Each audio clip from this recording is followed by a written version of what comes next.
Huyu binti hapa anaitwa Aminata na ana umri wa miaka 11 tu. Aminata alikumbwa na changamoto ya biashara ya utumwa, na baada ya kutekwa hapa tunawaona wakiwa wamepelekwa katika soko la utumwa kwa ajili ya kuuzwa, na watu waliokuwa wanaonunua walikuwa wakiwatumia katika shughuli za kilimo. Yaani hapa wanauzwa kama vile nyanya ambavyo zinauzwa masokoni. Ila wakoloni noma sana. Kimwili cha Aminata ni kidogo kidogo fulani hivi. Sasa kutokana na mwili wake, wafanyabiashara wengi sana walikuwa wakimkwepa, yaani hawakutaka kumnunua.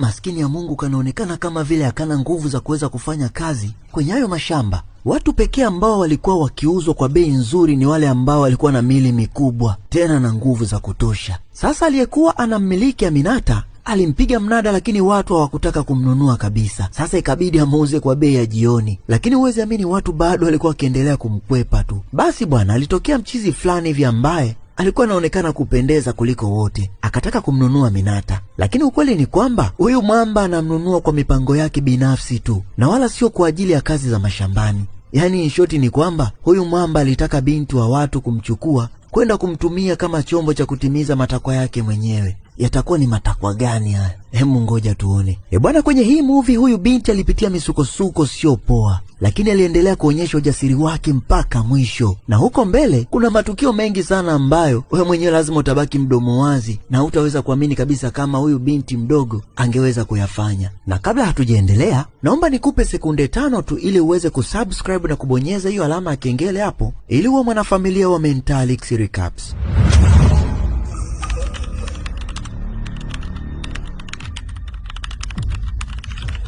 Umesha subscribe?